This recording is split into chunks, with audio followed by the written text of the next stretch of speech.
पिछले कई दशक से करहल समाजवादी पार्टी का सबसे सुरक्षित सीट बना हुआ है। कभी मुलायम सिंह यहां से चुनाव लड़े, कभी अखिलेश लड़े और अब अखिलेश यादव के भतीजे तेज प्रताप लड़ रहे हैं। यूपी तक की टीम करहल में है। क्या है करहल का चुनावी मिजाज? क्या लोग इस बार एक बार फिर ये सीट तोहफे में सपा को दे रहे हैं या फिर इस बार ये चुनाव दिलचस्प हो चुका है, कांटे का मुकाबला है? क्या है ये पूरा मामला? आज का यूपी में आज बात करहल की। तो करहल का ये उपचुनाव दिलचस्प होता जा रहा है। अमूमन ये मान लिया जाता था कि करहल की सीट तो पहले से ही सपा को वॉक ओवर दी गई सीट है, क्योंकि कभी मुलायम सिंह यहां से जीते, कभी अखिलेश जीते। लेकिन इस बार का उपचुनाव क्या सचमुच दिलचस्प हो चला है? करहल में जब यूपी तक की टीम घूम रही थी तो उसे अलग अलग जगहों पर अलग अलग सुर, अलग अलग लोगों के मिजाज देखने को मिले हैं। लेकिन सबसे अहम चर्चा यही है कि इस बार यहां यादव बनाम यादव, यानी कि सपा अखिलेश यादव के भतीजे पर सपा ने दांव लगाया है, तेज प्रताप यादव, और दूसरी तरफ बीजेपी ने मुलायम सिंह के दामाद अनुजेश यादव पर अपना दांव लगाया है। जी हां, धर्मेंद्र यादव की बहन के पति। अब कहानी यह है कि इस वक्त चाहे आप किसी गांव में चले जाएं, जरूर दो पार्टी दिखाई देती है। हालांकि हर चुनाव में होता है, लेकिन इस बात की चर्चा ही कुछ अलग है। माना यह जा रहा है कि यह चुनाव एक बार फिर समाजवादी पार्टी के लिए बहुत मुश्किल नहीं है, लेकिन इस बार चर्चाओं ने इस बाजार को गर्म कर दिया है कि क्या सचमुच ये मुकाबला टाइट हो सकता है। हम आज यही समझने जा रहे हैं। तो आज आपको हम बताएंगे सबसे पहले लोगों का रुख। अलग अलग इलाकों में अलग अलग लोगों की राय दिखाई दी। जो गिरोर का इलाका है, जो कि अनुजेश का इलाका है, उनकी मां उर्मिला यादव जहां से 2 बार की विधायक रह चुकी हैं। कहा जाता है कि इनका परिवार जमींदार परिवार था और आज़ादी के बाद से 1952 के बाद से ही ये परिवार सियासी परिवार है। और मुलायम सिंह का परिवार 60 के दशक के बाद का उभरा हुआ वो यादव परिवार है, वो सियासी परिवार है जो आज उत्तर प्रदेश का सबसे बड़ा सियासी परिवार बना हुआ है। परिवार दोनों एक हैं, रिश्तेदारी है, लेकिन इस बार ये चुनावी घमासान भी है। पत्रकारों की बात करें तो पत्रकारों की राय थोड़ी मुख्तलिफ है। बिल्कुल खुलकर वॉकओवर देने की स्थिति नहीं, लेकिन हां, सभी समाजवादी पार्टी का ही पलड़ा भारी मानते हैं। लेकिन अगर आप बिरादरियों में चले जाएं तो बिरादरियों में अलग बिरादरी की अलग राय। जी हां, 3 पार्टियां चुनाव लड़ रही हैं, बीजेपी, समाजवादी पार्टी और बसपा। सबसे ज्यादा वोट, तकरीबन 1.25 लाख वोट अकेले यादव बिरादरी का है, और ये अकेले एक आध बिरादरी को अपने साथ लेने के बाद जीतने की हैसियत में रहती है। इसीलिए बीजेपी ने इस बार यादव चेहरा उतारा है और अनुजेश यादव को उतारा है कि शायद इस वोट बैंक में सेंध लग सके। तो क्या सचमुच इस वोट बैंक में कहीं कोई सेंध लगती दिख रही है? यूपी तक की टीम ने आज अलग अलग गांव का दौरा किया और सबसे बड़े यादव गांव का भी यूपी तक ने दौरा किया है, लेकिन वहां की राय बिल्कुल एक तरफा है। सुनिए क्या कह रहे हैं यादव बिरादरी के लोग, क्योंकि अकेले कई बिरादरियों से को जोड़ करके भी यादवों की तादाद सबसे ज्यादा है। पहले सुनिए क्या है उनकी राय, फिर हम आपको मुख्तलिफ राय और दिखाएंगे। माहौल तो सब चलता ही रहता है। यहाँ से सबसे ज्यादातर सपा जीतती है और सपाई का वोट ज्यादातर है। इस गांव में सपा का वोट ज्यादा है?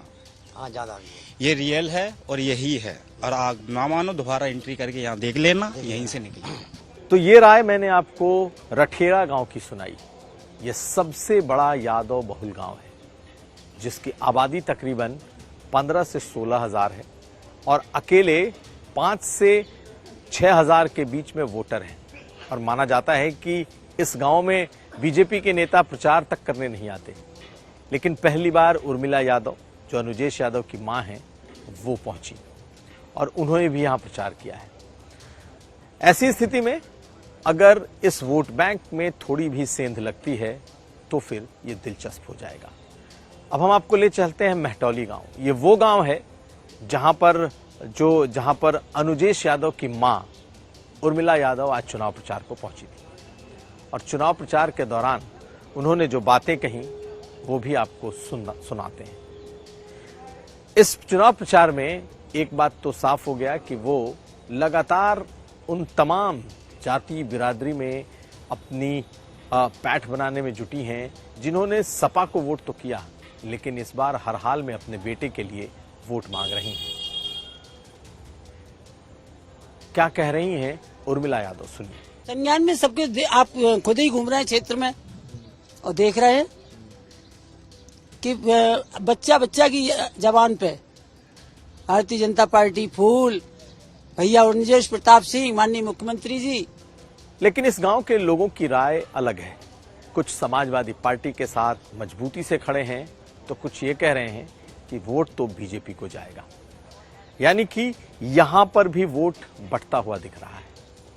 ऐसे में इस बार का चुनाव दिलचस्प है, लेकिन हम आपको आगे बताएंगे क्या है यहाँ के सियासी आंकड़े, यानी कि जातिगत आंकड़े क्या हैं इस चुनाव में, जिसने समाजवादी पार्टी को लगभग यहाँ अजेय बना करके रखा है, उनके किले को अभेद बना करके रखा है। देखिए इस जातिगत आंकड़े को, जिसके आगे बीजेपी या कोई भी विपक्षी पार्टी हमेशा से ही पस्त नजर आती है। अगर हम करहल के आंकड़ों को देखें और समझें तो साफ दिखता है कि तकरीबन 3,82,000 से ज्यादा की जनसंख्या है इस विधानसभा में, जिसमें 2 लाख से ज्यादा पुरुष और 1,74,000 से ज्यादा महिलाएं हैं। लेकिन जो सबसे बड़ा वोट बैंक है वो अकेले यादव बिरादरी का है, 1,25,000 वोट। इसके अलावा शाक के दूसरे नंबर पर तकरीबन 35,000 वोट, क्षत्रिय 30,000 वोट, जाटव 30,000 वोट, ब्राह्मणों के 18,000, पाल 18,000, मुस्लिम 15,000 और लोधी 13,000। ये एक ऐसा आंकड़ा है जिसे अनुमानतः माना गया है। और ऐसी स्थिति में अगर समाजवादी पार्टी को हराना है तो उसे तमाम जो दूसरी बिरादरियां हैं उन्हें एक तरफा एक मुश्त वोट खिलाफ में करना होता है। लेकिन ये एक ऐसी सीट है जहां समाजवादी पार्टी को सभी जातियों के बिरादरियों के वोट मिलते रहे। लेकिन चुनाव प्रचार में परिवार के अपने ही दर्द हैं और इस परिवार का दर्द भी छलक रहा है। जी हां, उर्मिला यादव ने खुलकर कहा कि उनका दोष क्या था। जरा यादव परिवार के लोग बताएं कि उन्हें पार्टी से निकाला क्यों गया।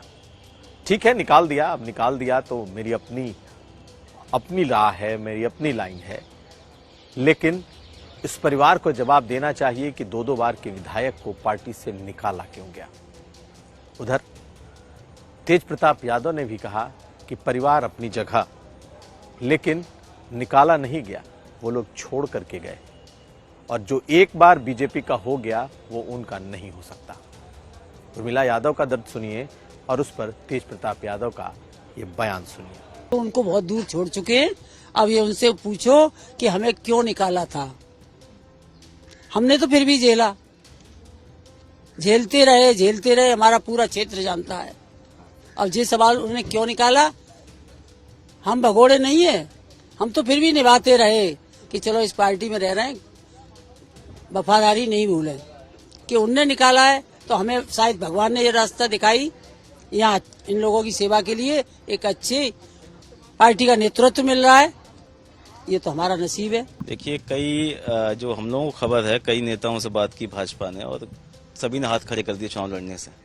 तो भाजपा जो परिवारवाद का लगातार आरोप लगाती है, अब उन्होंने हमारे एक और रिश्तेदार को जो है पॉलिटिकल फ्रेम में लेके आ गए। फूफा जी अभी फूले फूले घूम रहे हैं थोड़ा सा, और जो है और नाराज चल रहे हैं। देखिए, उनको राजनीति में लाने का काम भी नेताजी ने किया, 2 बार विधायक भी नेताजी ने बनाया, उसके बाद 2 बार वो समाजवादी के टिकट पर चुनाव भी हारे और पार्टी भी छोड़ी उन्होंने खुद, फिर पार्टी में हम लोग लेके आए, फिर सम्मान दिया और फिर पार्टी छोड़ दी। तो बातें तमाम है, वो अब चुनाव के समय कहने की बात नहीं। अगर हम पत्रकारों की राय समझें तो पत्रकार भी अपने करहल में असेसमेंट को लेकर थोड़ा एक दूसरे से मुख्तलिफ हैं। कुल मिलाकर के एक बड़ी राय ये जरूर है कि ये सीट समाजवादी पार्टी की है और बीजेपी के लिए नामुमकिन सीटों में एक है, लेकिन इस बार ये लड़ाई अच्छी और बड़ी लड़ाई हो सकती है। तो ये था आज का यूपी। करहल से यूपी तक की टीम जिस दूसरे विधानसभा में होगी जहां चुनाव है, वहां की ग्राउंड रिपोर्ट भी आज का यूपी में आप देखेंगे। तो हमें दीजिए इजाजत और आप देखते रहिए यूपी तक।